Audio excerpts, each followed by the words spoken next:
이런 삭막한 최전방에서 예쁜 아가씨가 고생이 많구나. 이따가 편하게 소주나 한잔하지 않겠나? 별 하나 달린 준장이 젊은 여성 감사관의 어깨에 손을 올리며 비릿하게 웃었습니다. 하지만 그는 몰랐습니다. 지금 자신이 건드린 이 여자가 자신보다 2계급이나 높은 별 3개의 국군 방첩 사령관이라는 사실을. 과연 이 오만한 준장에게 어떤 일이 벌어질까요? 영상 보시기 전에 구독과 좋아요 한번 눌러주시면 세상 사연에 큰 힘이 됩니다. 무료로 할 수 있는 소중한 응원, 더 좋은 이야기로 보답하겠습니다. 이제 시작하겠습니다. 강원도 고성군 최전방 육군 제22보병사단 정문 앞에 검은색 승용차 한 대가 멈춰 섰다. 차에서 내린 강서윤은 평범한 회색 점퍼에 청바지를 입고 있었다. 그녀의 손에는 민간 합동감사단 신분증이 들려 있었다. 출입 통제소를 지나며 보초병이 바짝 긴장한 표정으로 경례를 붙였지만 서윤은 가볍게 고개만 끄덕이고 지나쳤다. 지금 이 순간만큼은 그녀는 별 3개를 단 국군 방첩 사령관이 아니라 그저 민간 감사관일 뿐이었다. 서윤의 실제 정체는 국방부 직속 국군 방첩 사령부를 이끄는 중장이었다. 그녀는 대한민국 육군 역사상 최연소로 중장 계급장을 단 인물이었고 그 이전에는 707 특수임무단에서 전설로 불리던 특수전 요원이었다. 하지만 오늘 그녀가 이곳에 온 이유는 화려한 경력을 자랑하기 위함이 아니었다. 이 사단에서 벌어지고 있는 조직적 부패와 비리를 직접 확인하고 그 증거를 수집하기 위해서였다. 사단 본부 건물을 지나 병영생활관 쪽으로 걸어가는 동안 서윤은 주변을 세심하게 관찰했다. 훈련장에서는 병사들이 구보를 하고 있었지만 그들의 표정에서 활기를 찾아보기 어려웠다. 군화는 낡아 있었고 전투복 곳곳에는 기운 자국이 역력했다. 이곳이 북한과 가장 가까운 최전방 부대라는 사실을 생각하면 더욱 기가 막힐 노릇이었다. 정오가 되자 서윤은 병영식당으로 향했다. 식당 입구에는 이번 주 식단표가 붙어 있었다. 월요일 점심 메뉴는 콩나물국, 제육볶음, 배추김치로 적혀 있었다. 하지만 배식대 앞에 줄을 선 병사들이 받아든 식판의 모습은 식단표와 전혀 달랐다. 서윤도 식판을 들고 배식줄에 섰다. 취사병이 국자로 떠준 콩나물국은 건더기라고는 찾아볼 수 없는 맹물에 가까웠다. 밥은 누렇게 변색되어 있었고 한 숟가락 떠보니 쉰내가 코를 찔렀다. 서윤은 식당 한 구석 자리에 앉아 주변을 살폈다. 병사들은 묵묵히 식사를 하고 있었지만 그 누구도 불평 한마디 하지 않았다. 이미 체념한 표정들이었다. 한 이등병이 딱딱하게 굳은 밥을 억지로 삼키다가 물을 들이켰다. 서윤은 식판 속 밥알 하나를 손가락으로 집어 살펴봤다. 사료용으로나 쓸 법한 저질살이 분명했다. 정부에서 지급하는 양질의 군납살은 어디로 사라지고 병사들에게는 이런 쓰레기를 먹이고 있는 것이다. 서윤의 눈빛이 차갑게 가라앉았다. 그녀는 점퍼 칼라에 숨겨둔 초소형 카메라의 각도를 조정했다. 이 장면들은 모두 증거로 기록되고 있었다. 바로 그때였다. 식당 입구 쪽이 소란스러워지더니 간부들이 일제히 자리에서 일어나 경례 자세를 취했다. 서윤도 자연스럽게 고개를 돌려 입구를 바라봤다. 이 사단의 실세로 알려진 조덕배 준장이 부관과 측근 영관급 장교 서너 명을 거느리고 식당으로 들어서고 있었다. 조 준장은 50대 후반으로 보이는 남자였다. 배가 불룩 나온 체격에 거만한 표정이 얼굴 가득했다. 그는 병사들이 줄 서 있는 일반 배식대는 거들떠보지도 않고 식당 안쪽에 따로 마련된 간부 전용 배식대로 향했다. 서윤은 숨을 죽이고 그 광경을 지켜봤다. 조 준장의 식판에는 두툼하게 썬 한우 등심 스테이크가 올려졌다. 그 옆으로 싱싱한 샐러드와 제철 과일이 수북이 담겼다. 된장찌개는 진한 국물에 두부와 버섯이 가득했다. 밥은 윤기가 흐르는 햅쌀이었다. 같은 사단, 같은 식당, 같은 시간에 벌어지고 있는 이 극명한 대비를 보며 서유는 주먹을 꽉 쥐었다. 조 준장은 측근들과 함께 식당 중앙의 특별석에 자리를 잡았다. 그곳은 일반 병사나 하급 간부들은 감히 앉을 엄두도 내지 못하는 자리였다. 조 준장은 포크와 나이프로 스테이크를 썰어 먹으며 시끄럽게 웃어댔다. 그의 옆에 앉은 중령 하나가 아첨하듯 말을 건넸다. 준장님, 이번에 들어온 한우가 정말 일품입니다. 역시 준장님 안목이 대단하십니다. 조 준장이 만족스러운 표정으로 고개를 끄덕였다. 군대도 먹는 게 중요한 법이야. 우리 같은 지휘관들이 제대로 먹어야 부대 지휘도 잘하는 거지. 병사들이야 뭐 젊으니까 뭘 먹어도 배만 부르면 되는 거 아니겠나. 그 말에 주변 장교들이 일제히 웃음을 터뜨렸다. 서유는 귀를 의심했다. 저런 인간이 별을 달고 수천 명의 장병을 지휘하고 있다는 사실이 믿기지 않았다. 아니, 믿고 싶지 않았다. 서유는 자신의 식판을 들여다봤다. 쉰 밥과 건더기 없는 국. 이것이 나라를 지키는 젊은 병사들의 현실이었다. 그들의 급식비는 어디로 흘러갔을까? 답은 뻔했다. 저 호화로운 한우 스테이크와 제철 과일로 둔갑해서 별 하나 단 장군의 배를 채우고 있는 것이다. 서유는 점퍼 주머니에서 작은 수첩을 꺼내 메모를 시작했다. 병사 급식 상태, 간부 특별 배식, 식자재 품질 차이. 모든 것이 증거였다. 그녀는 겉으로는 평범한 감사관처럼 보이도록 태연하게 행동했지만 내면에서는 분노가 치솟고 있었다. 식사를 마친 조 준장이 자리에서 일어났다. 그는 식판을 반납하지도 않고 그대로 두고 나가려 했다. 당연히 누군가 치워주리라 생각하는 모양이었다. 하지만 그가 나가는 길목에 서윤이 앉아 있었다. 조 준장은 서윤의 옆을 지나가다가 문득 걸음을 멈췄다. 당신 새로운 감사관이지? 서윤은 고개를 들어 조 준장을 바라봤다. 그녀의 얼굴에는 아무런 표정도 없었다. 네, 민간 합동감사단에서 나왔습니다. 조 준장은 서윤의 얼굴을 위아래로 훑어봤다. 그의 시선에는 노골적인 불쾌함이 담겨 있었다. 젊은 여자가 감사관으로 왔다는 사실이 마음에 들지 않는 모양이었다. 요즘 감사단에서는 아가씨들도 보내나 보지. 군대가 어떤 곳인지나 알고 온 거야? 서윤은 침착하게 대답했다. 제 업무를 수행하러 왔을 뿐입니다. 업무? 조 준장이 비웃듯 콧방귀를 뀌었다. 뭘 감사한다는 건지 모르겠지만 이 부대는 아무 문제 없이 잘 돌아가고 있어. 괜히 쓸데없는 트집 잡으려 하지 말고 적당히 둘러보고 좋은 보고서나 써. 알았지? 서윤은 대답 대신 조 준장을 가만히 응시했다. 그 시선이 너무 차가워서 조 준장이 순간 당황한 표정을 지었다. 하지만 그는 곧 자신의 위치를 떠올렸는지 다시 거만한 태도로 돌아왔다. 뭐야, 내 말 못 들은 거야? 잘 들었습니다, 준장님. 서윤의 목소리는 한없이 평온했다. 조 준장은 뭔가 더 말하려다가 그냥 고개를 돌려 식당을 나갔다. 그의 뒤를 따르던 장교들이 서윤을 힐끗 쳐다보며 지나갔다. 그들의 눈빛에는 경계와 무시가 섞여 있었다. 식당이 다시 조용해졌다. 서윤은 천천히 자리에서 일어나 식판을 반납대에 올렸다. 그리고 식당을 나서며 작게 중얼거렸다. 조덕배 준장, 당신의 시간이 얼마 남지 않았습니다. 그녀의 눈빛에는 15년 전 대위 시절부터 품어왔던 복수의 의지가 타오르고 있었다. 저녁 식사 시간이 되자 서윤은 다시 병영 식당으로 향했다. 점심과 마찬가지로 병사들의 저녁 식단은 형편없었다.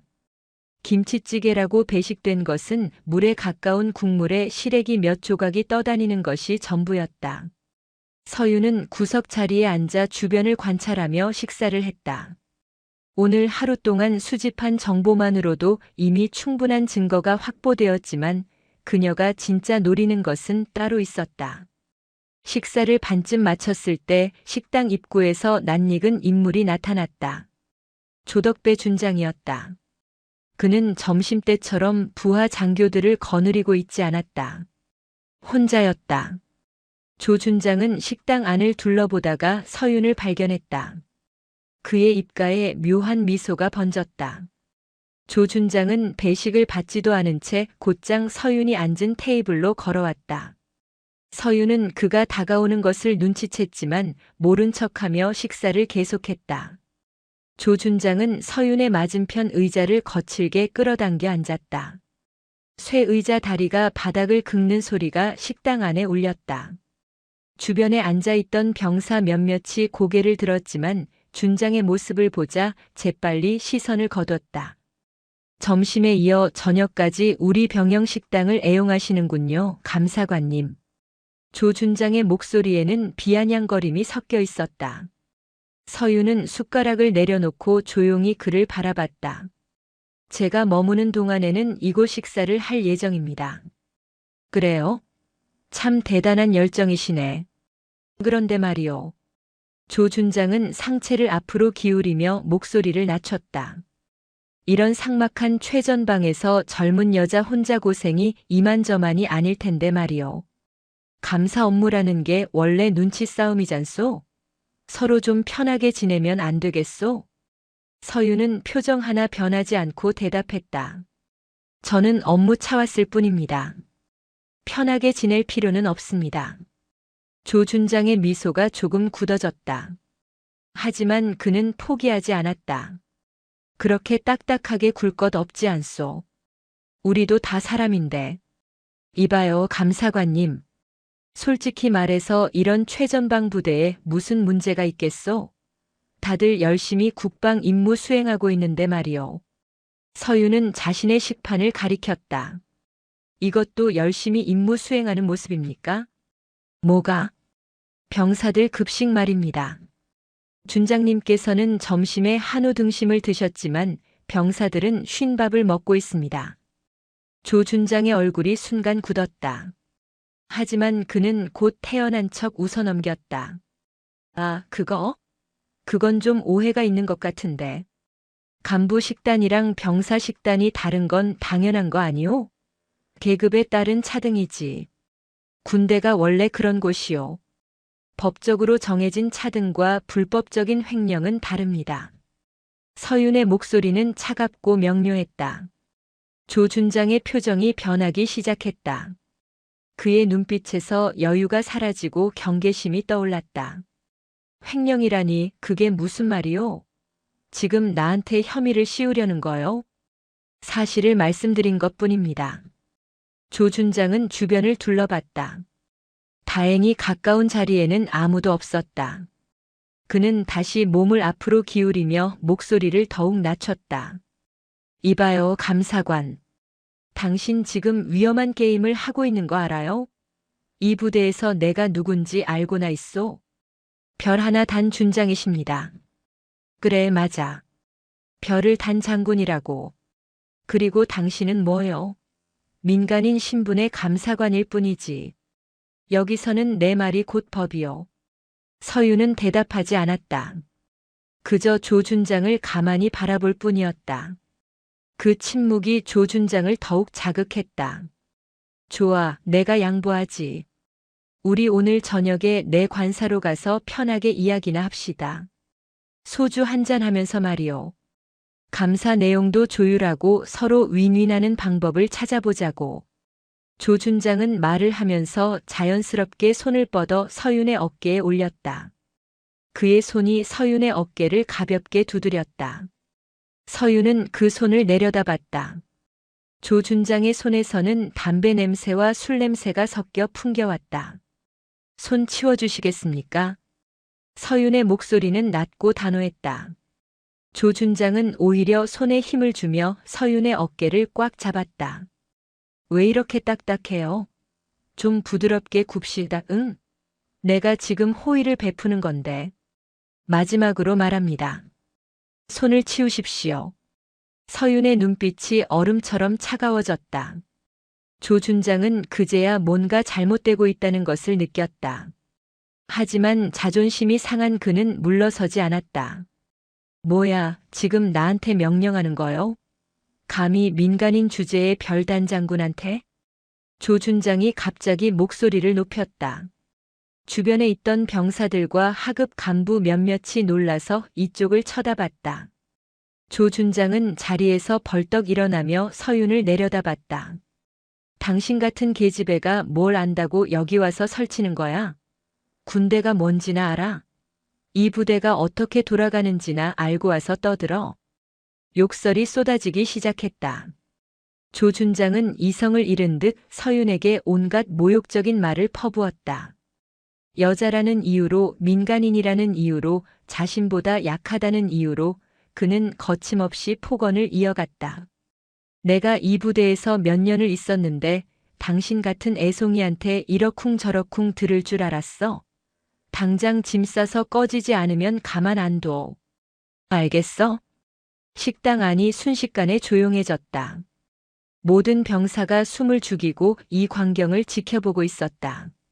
아무도 감히 말리지 못했다.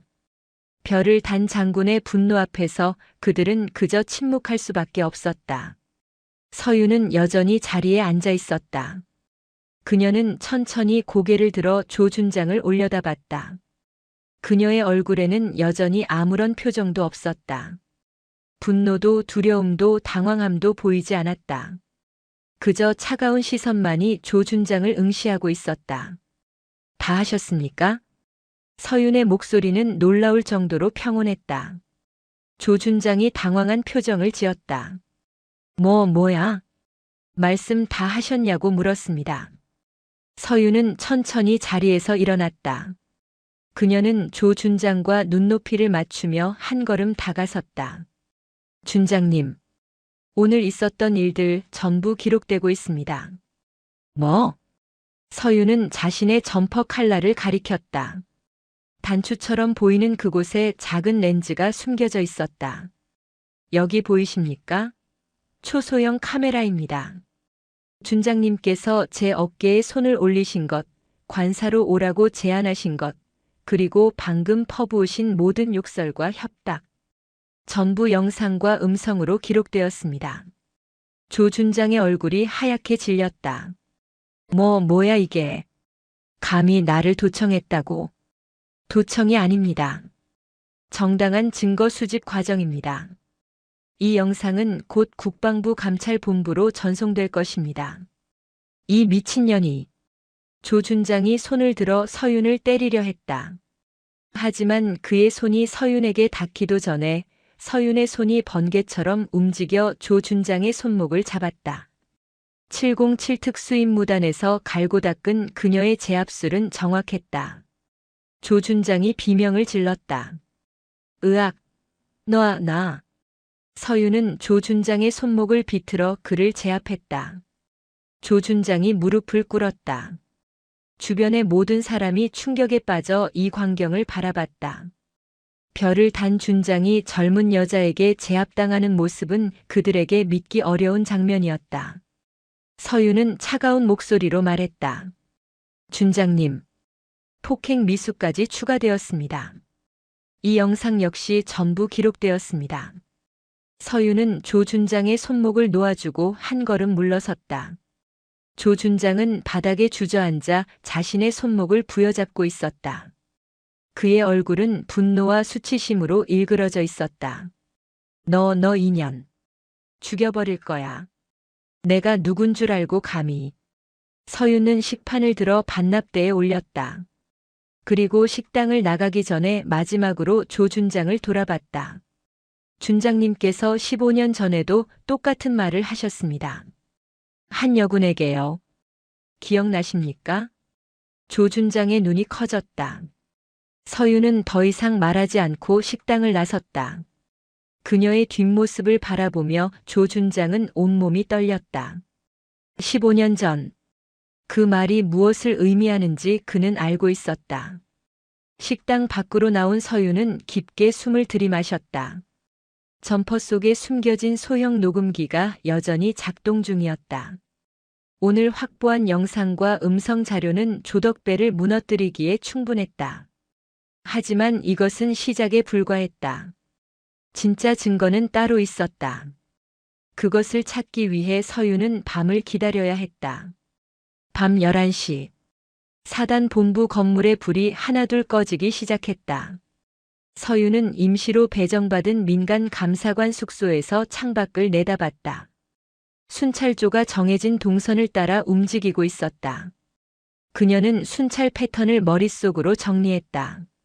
15분 간격으로 이동하며 사각지대는 3곳. 충분히 침투할 수 있었다. 서유는 점퍼를 벗고 검은색 작업복으로 갈아입었다. 허리춤에는 소형 공구 세트와 USB 메모리가 든 파우치를 찼다.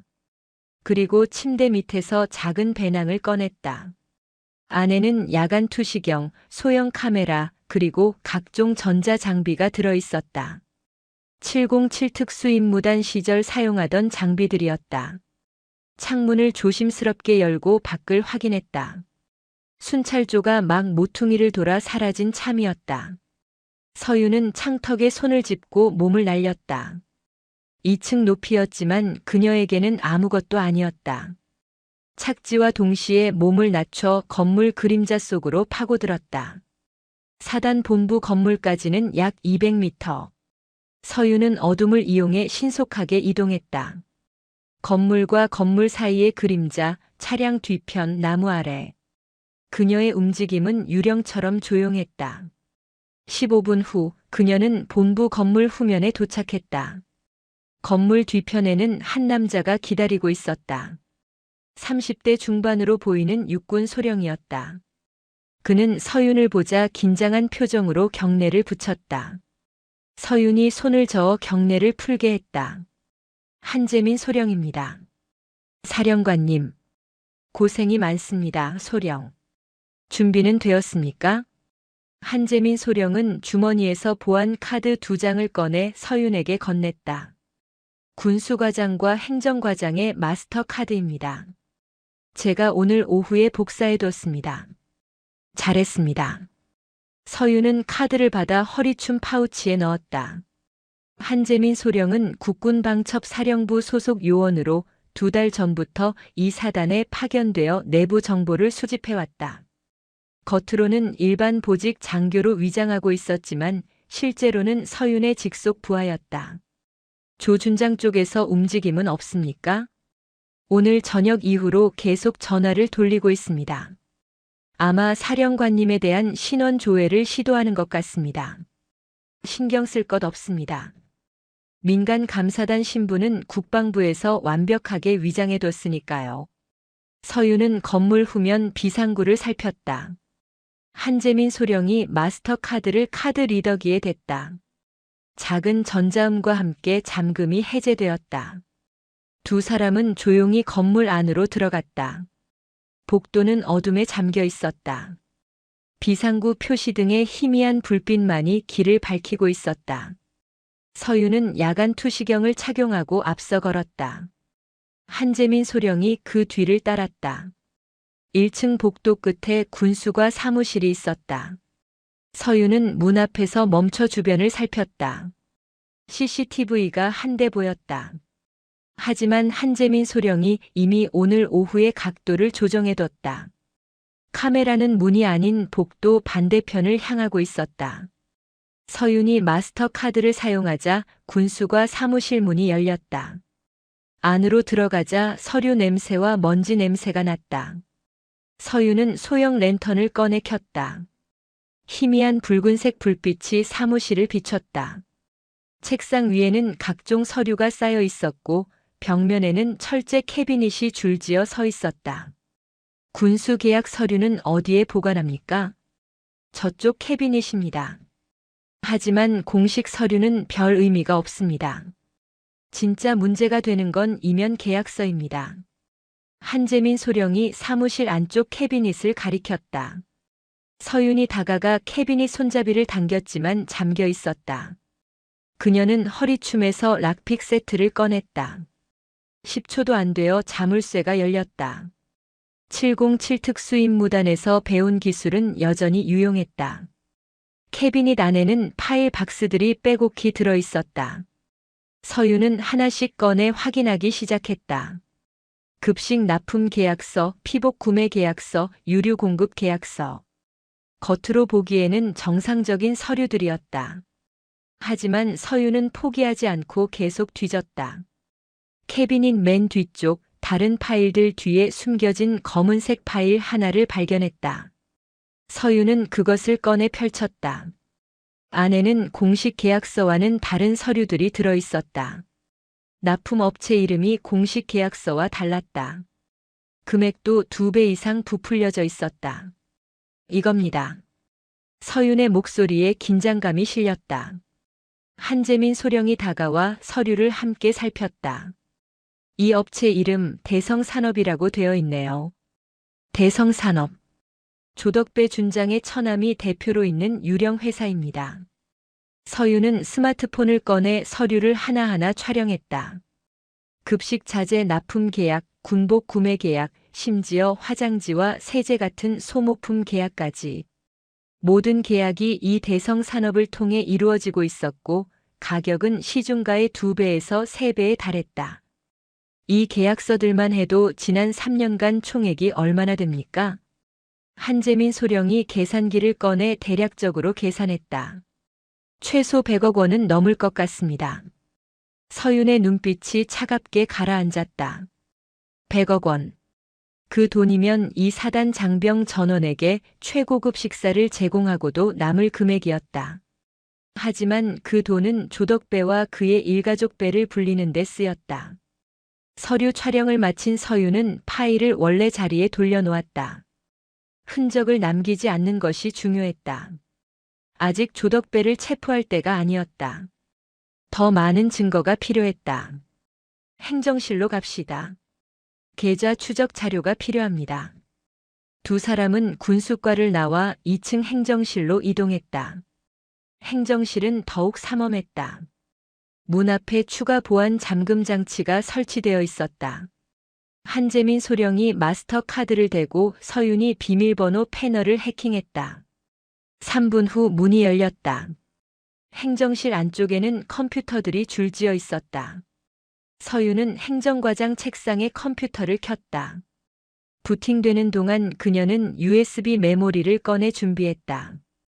이 USB에는 방첩사령부 전산팀이 개발한 해킹 프로그램이 들어있었다. 컴퓨터가 켜지자 로그인 화면이 나타났다. 서윤은 USB를 꽂고 프로그램을 실행했다. 화면에 코드가 흐르기 시작했다. 20초 후 로그인이 해제되었다. 서윤은 재무 관련 폴더를 열었다. 파일 목록이 쭉 나타났다. 예산 집행 내역, 계좌 이체 기록, 거래 명세서. 서윤은 지난 3년간의 자료를 전부 복사했다. 용량이 상당했지만 고성능 USB는 빠르게 데이터를 저장했다. 파일을 복사하는 동안 서윤은 다른 폴더들을 훑어봤다. 그때 눈에 띄는 폴더 하나를 발견했다. 이름은 인사기밀이었다. 서윤은 그 폴더를 클릭했다. 안에는 각종 인사 관련 문서들이 있었다. 그 중에서 2010년 성범죄 사건 처리 기록이라는 파일이 눈에 들어왔다. 서윤의 심장이 빠르게 뛰기 시작했다. 2010년. 15년 전이었다. 그녀가 대위 시절 목격했던 그 사건. 그녀는 파일을 열었다. 화면에 문서가 나타났다. 피해자는 김수진 하사. 가해자는 당시 대령이었던 조덕배. 사건 내용은 부대 회식 후 가해자가 피해자를 별도 장소로 불러 강제 추행한 것. 피해자가 신고했으나 상급자들의 압력으로 사건이 은폐되었고 오히려 피해자가 명예 전역 조치되었다는 기록이었다.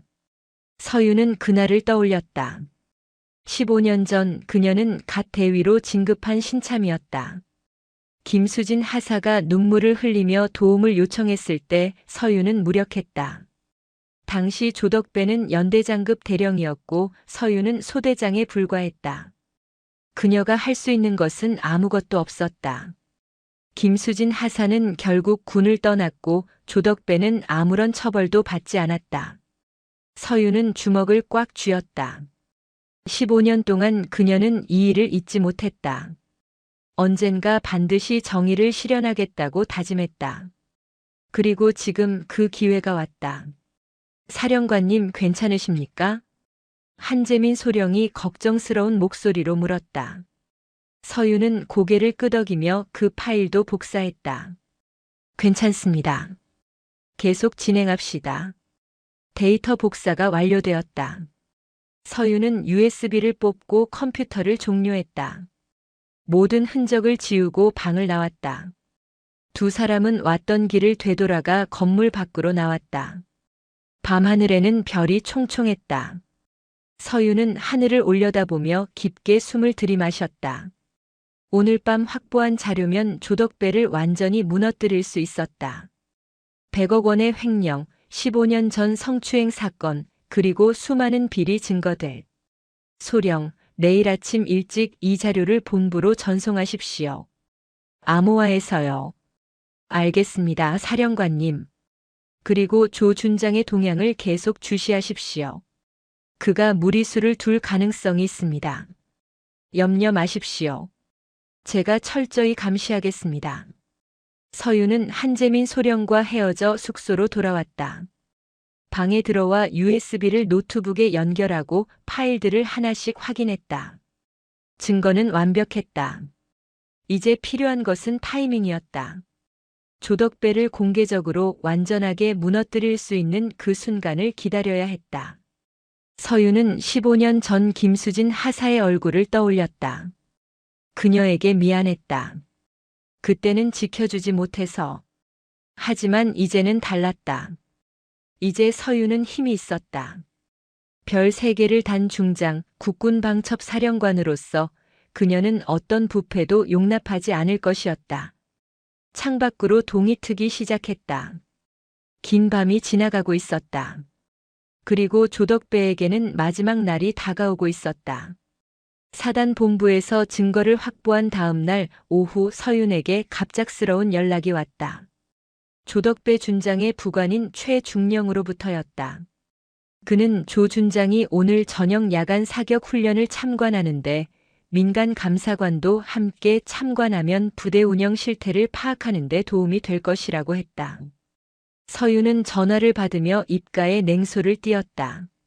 조 준장이 무슨 생각을 하고 있는지 뻔했다. 알겠습니다. 몇 시에 어디로 가면 됩니까? 저녁 8시에 사격장 입구로 오시면 됩니다. 차량을 준비해 두겠습니다. 전화를 끊은 서윤은 한재민 소령에게 암호화된 문자를 보냈다. 오늘 밤 8시 사격장. 비상 대기 요망. 한재민 소령으로부터 곧바로 답장이 왔다. 지원 준비 완료. 서윤은 자신의 장비를 점검했다. 점퍼 안쪽에 숨겨둔 소형 녹음기와 발신기, 허리춤에 차고 있는 호신용 전술펜, 그리고 발목에 고정한 소형 나이프. 겉으로는 민간 감사관이지만 그녀는 언제든 전투에 대비하고 있었다. 저녁 8시 서윤은 약속 장소인 사격장 입구에 도착했다. 이미 군용 지프 한 대가 대기하고 있었다. 운전석에는 최중령이, 뒷좌석에는 이름 모를 대위 한 명이 타고 있었다. 서윤이 다가가자 최중령이 차에서 내려 어색하게 웃었다. 감사관님 이쪽으로 타시죠. 준장님께서 먼저 사격장으로 가셨습니다. 서윤은 뒷좌석에 올라탔다. 옆에 앉은 대위는 서윤을 힐끗 쳐다보고는 시선을 돌렸다. 차가 출발했다. 사격장까지는 약 20분 거리였다. 차는 포장도로를 벗어나 비포장 산길로 접어들었다. 차창 밖으로 울창한 침엽수림이 스쳐 지나갔다. 최중령이 백미러로 서윤을 힐끔 쳐다보며 말했다. 감사관님, 이 시간에 산길이 험해서 좀 불편하실 겁니다. 괜찮습니다. 서윤의 목소리는 담담했다. 그녀는 창밖을 바라보며 주변 지형을 머릿속에 입력하고 있었다. 탈출로 은폐 지점 유리한 고지. 707 특수임무단 출신인 그녀에게 이런 정찰은 본능이었다. 20분 후 차가 멈춰 섰다. 하지만 그곳은 사격장이 아니었다. 숲속 한가운데 나무들로 둘러싸인 공터였다. 차에서 내리자 냉기가 얼굴을 스쳤다. 주변은 어둠에 잠겨 있었고 희미한 달빛만이 숲을 비추고 있었다. 공터 중앙에 조덕배 준장이 서 있었다. 그의 주변으로 전투복을 입은 남자 5명이 둘러서 있었다. 얼굴에는 전부 검은색 복면을 쓰고 있었다. 서윤은 그들의 체격과 자세를 살폈다. 군인들이었다. 아마 조 준장의 측근 들릴 것이었다. 조 준장이 서윤을 보며 비릿하게 웃었다. 어서 오시오, 감사관님. 아니, 이제 그 가식적인 호칭은 그만둡시다. 서윤은 대답하지 않고 조용히 조 준장을 바라봤다. 그녀의 표정에는 아무런 동요도 없었다. 당신이 누군지는 모르겠소. 하지만 확실한 건 당신이 평범한 민간 감사관이 아니라는 거요. 어젯밤 군수과와 행정실에 침입한 것도 당신이겠지? 근거가 있습니까? 근거? CCTV에는 안 잡혔지만 내 부하들이 당신 숙소를 몰래 조사했어. 일반 감사관이 야간 투시경이나 전자장비를 가지고 다닐 이유가 있겠소? 서윤은 입가에 희미한 미소를 지었다. 예상했던 일이었다. 그래서 이렇게 저를 부른 겁니까? 조 준장의 얼굴이 굳어졌다. 당신이 무슨 증거를 찾았든 오늘 밤 이후로는 아무 의미가 없어. 이 깊은 산 속에서 민간인 한 명이 실종되는 건 그리 어려운 일이 아니거든. 야생 동물한테 습격당했다고 하면 그만이지. 복면을 쓴 남자들이 서서히 서윤을 향해 다가오기 시작했다. 포위망이 좁혀지고 있었다. 서윤은 여전히 미동도 하지 않았다. 준장님, 마지막으로 한 가지만 묻겠습니다. 15년 전 김수진 하사를 기억하십니까? 조 준장의 얼굴이 순간 굳어졌다. 그 이름은 그가 오래전 묻어버렸다고 생각했던 과거였다. 뭐라고? 2010년 당신이 연대장 대령이었을 때 부대 회식 후 김수진 하사를 강제로 추행했습니다. 그녀가 신고하자 당신은 권력을 이용해 사건을 은폐하고 오히려 피해자를 강제 전역시켰습니다. 조 준장의 얼굴이 하얗게 질렸다. 어떻게 그걸? 저는 그때 그 부대에 있었습니다. 대위였던 저는 김수진 하사가 눈물로 호소할 때 아무것도 해줄 수 없었습니다. 당신은 너무 높은 곳에 있었고 저는 너무 무력했으니까요. 서윤의 목소리가 차갑게 가라앉았다. 하지만 이제는 다릅니다. 조 준장이 뒤로 한 걸음 물러섰다. 그의 얼굴에 공포가 번졌다. 당신 도대체 누구요? 제거하십시오. 조 준장이 다급하게 소리쳤다. 복면을 쓴 남자들이 일제히 달려들었다. 하지만 서윤은 이미 움직이고 있었다. 707 특수임무단에서 수천 번 반복 훈련한 전투 본능이 발동했다. 첫 번째 남자가 서윤의 목을 잡으려 했다. 서윤은 그의 팔을 잡아 비틀며 무게 중심을 무너뜨렸다. 남자가 비명도 지르지 못하고 바닥에 쓰러졌다. 두 번째 남자가 옆에서 덤벼들었다. 서윤의 발이 번개처럼 남자의 무릎을 강타했다. 인대가 끊어지는 소리와 함께 남자가 무릎을 꿇었다. 세 번째와 네 번째 남자가 동시에 양쪽에서 공격했다. 서윤은 몸을 낮춰 두 사람의 공격을 피하고 돌아서며 오른쪽 남자의 명치를 가격했다. 남자가 숨을 헐떡이며 쓰러졌다. 왼쪽 남자가 서윤의 등 뒤에서 목을 조르려 했지만 서윤은 뒤로 머리를 젖혀 남자의 코를 강타했다. 피가 터지며 남자가 비틀거렸다. 마지막 남자는 겁에 질려 물러섰다. 불과 20초 만에 4명이 제압당했다. 서윤은 숨 하나 흐트러지지 않은 채 서 있었다. 그녀의 눈빛은 어둠 속에서도 차갑게 빛났다. 이런. 조 준장이 뒤로 물러서며 나무에 등을 부딪혔다. 서윤이 천천히 그에게 다가갔다. 조 준장은 주머니에서 권총을 꺼내 서윤에게 겨눴다. 하지만 그의 손은 심하게 떨리고 있었다. 움직이지 마. 한 발짝만 더 오면 쏜다. 서윤은 멈추지 않았다. 그녀는 계속 걸어갔다. 3미터, 2미터, 1미터. 조준장의 손가락이 방아쇠를 당겼다. 하지만 총성은 울리지 않았다. 서윤의 손이 번개처럼 움직여 권총을 낚아챘다. 그녀는 단숨에 탄창을 분리하고 총을 땅에 던졌다. 아, 안 돼. 조준장이 비명을 질렀다.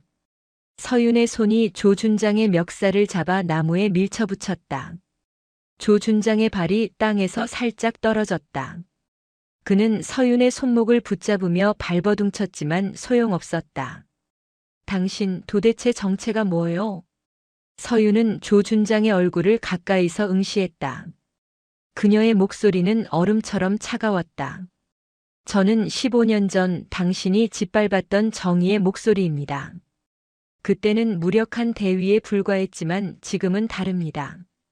무슨 소리야, 당신이 누군데? 국군방첩사령관 강서윤 중장입니다. 조준장의 눈이 커졌다. 믿을 수 없다는 표정이었다. 그가 민간 감사관으로 알고 있던 이 여자가 별 3개를 단 중장이라니. 거짓말. 거짓말이 아닙니다. 내일 아침이면 확인하게 될 겁니다. 당신의 모든 비리, 100억 원의 횡령, 15년간의 성범죄 은폐, 모든 증거가 이미 국방부로 전송되었습니다. 서윤은 조준장을 놓아줬다. 조준장은 나무 밑동에 주저앉아 헐떡였다. 그의 얼굴은 절망으로 일그러져 있었다. 이제 당신에게 남은 시간은 몇 시간밖에 없습니다. 도망칠 수도 없습니다. 이미 이 부대는 포위되었고 당신의 모든 도피로는 차단되었습니다. 서윤은 등을 돌렸다. 쓰러진 남자들이 신음하며 몸을 움직였지만 일어날 힘은 없었다. 서윤은 숲속을 걸어나갔다. 그녀의 뒷모습을 바라보며 조준장은 무너져 내렸다. 숲을 빠져나온 서윤은 근처에 대기하고 있던 한재민 소령의 차량에 올라탔다. 사령관님, 괜찮으십니까? 문제 없습니다. 조준장의 부하들을 수습하십시오. 모두 살아있습니다. 알겠습니다. 그리고 본부에서 연락이 왔습니다. 내일 오전 10시 사단 대강당에서 긴급 간부 회의가 소집되었습니다. 서윤은 고개를 끄덕였다. 드디어 때가 왔군요. 차는 어둠 속을 달렸다. 서윤은 창밖을 바라보며 15년 전을 떠올렸다.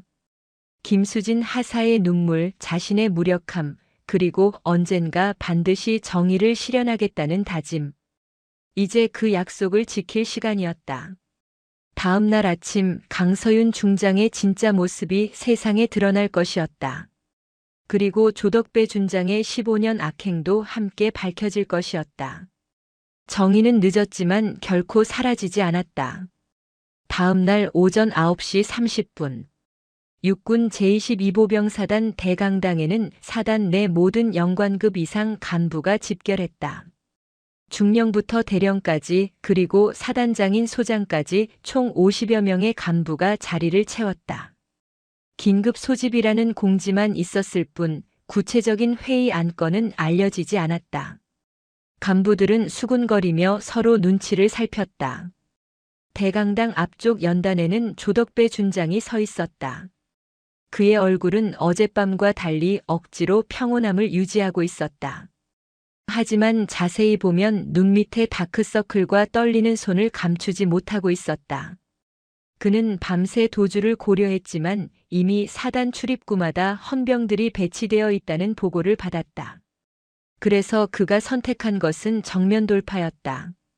자신의 권력과 인맥을 총동원해서 이 위기를 넘기겠다는 것이었다. 조준장은 마이크 앞에 섰다. 그의 옆에는 측근인 최중령과 군수과장 김대령이 서 있었다. 둘 다 어젯밤 숲속 사건 이후 조준장에게 충성을 맹세한 자들이었다.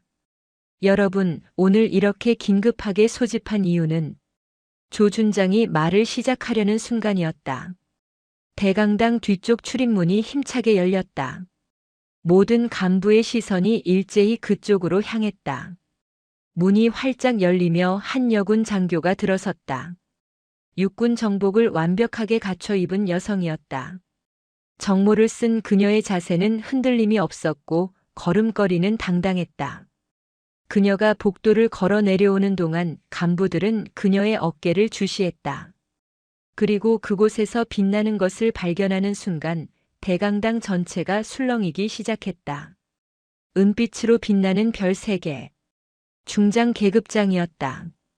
가장 먼저 정신을 차린 사단장 소장이 벌떡 일어나며 거수 경례를 붙였다. 차렷, 경례. 그의 구령과 함께 대강당의 모든 간부가 일제히 자리에서 일어나 경례 자세를 취했다. 중장은 소장보다 2계급이나 높았다. 이 자리에서 가장 높은 사람은 조준장이 아니라 지금 걸어 들어오는 이 중장이었다. 강서윤은 경례를 받으며 천천히 연단으로 걸어갔다. 그녀의 정복 왼쪽 가슴에는 각종 훈장과 휘장이 달려 있었다. 화랑무 공훈장, 보국훈장, 그리고 707 특수임무단 출신임을 나타내는 특수전 휘장. 그녀의 경력을 한눈에 보여주는 증표들이었다. 조준장은 그 자리에서 굳어 있었다. 어젯밤 숲속에서 자신을 제압했던 그 여자가 지금 중장 정복을 입고 당당하게 걸어오고 있었다. 그의 얼굴은 창백해졌고 다리가 후들거렸다. 서윤이 연단 바로 앞까지 왔다. 그녀는 조준장과 눈을 마주쳤다. 조준장은 본능적으로 뒤로 한 걸음 물러섰다. 서윤은 연단에 올라 마이크 앞에 섰다. 편히 하십시오. 서윤의 명령에 간부들이 경례를 풀고 자리에 앉았다. 하지만 긴장감은 여전히 대강당을 가득 채우고 있었다. 아무도 입을 열지 않았다. 조준장만이 연단 옆에 서서 식은땀을 흘리고 있었다. 서윤은 간부들을 둘러봤다. 그리고 침착한 목소리로 말문을 열었다. 저는 국군방첩사령관 강서윤 중장입니다. 지난 3일간 민간 합동감사관 신분으로 이 부대에서 특별조사를 실시했습니다. 간부들 사이에서 작은 술렁임이 일었다. 민간 감사관이 사실은 중장이었다니. 그것도 국군방첩사령관이라니. 조사 결과 이 부대에서 조직적이고 대규모의 군수 비리와 인권 침해가 발생하고 있음을 확인했습니다. 주범은 조덕배 준장과 그 측근들입니다. 조 준장이 벌떡 소리를 질렀다. 거짓말입니다. 저는 아무런 잘못이 없습니다. 이 사람은 저를 모함하려고. 조용히 하십시오. 서윤의 차가운 목소리가 대강당을 채웠다. 조 준장이 입을 다물었다. 서윤은 노트북을 연결해 대형 스크린을 켰다. 지금부터 증거를 공개하겠습니다. 첫 번째 군수물자 횡령. 스크린에 이면 계약서들이 나타났다. 대성산업이라는 회사와 맺은 각종 납품 계약서. 그리고 그 옆에 정상적인 시중 가격과의 비교표가 떴다. 급식 자재는 3배, 피복은 2.5배, 심지어 화장지는 4배의 가격으로 계약되어 있었다. 대성산업의 대표는 조덕배 준장의 처남 조인성입니다. 이 유령 회사를 통해 지난 3년간 총 103억 원의 군 예산을 횡령했습니다. 간부들이 경악했다. 103억 원. 상상도 할 수 없는 금액이었다. 스크린에는 계좌 이체 기록이 나타났다. 대성산업에서 조 준장의 차명 계좌로 그리고 다시 그의 가족명의 부동산으로 흘러간 돈의 흐름이 선명하게 드러났다. 두 번째, 병사급식 착취. 스크린이 바뀌며 어제 촬영한 병영식당 영상이 재생되었다. 병사들이 받아든 쉰 밥과 건더기 없는 국. 그리고 바로 옆 간부 배식대의 한우 등심과 신선한 과일. 극명한 대비가 화면에 나타났다. 간부들은 고개를 숙였다. 그들 중 일부도 그 혜택을 누렸기 때문이었다. 세 번째, 성범죄 은폐. 스크린에 15년 전 문서가 나타났다. 2010년 성추행 사건 처리 기록. 피해자 김수진 하사의 진술서, 그리고 그것을 묵살하고 오히려 피해자를 강제 전역시킨 문서들. 조덕배 준장은 15년 전 당시 대령 계급으로 부하 여군을 성추행했습니다. 피해자가 신고했으나 권력을 이용해 사건을 은폐하고 피해자를 군에서 내쫓았습니다. 이후에도 유사한 사건이 3건 더 발생했으나 모두 같은 방식으로 처리되었습니다.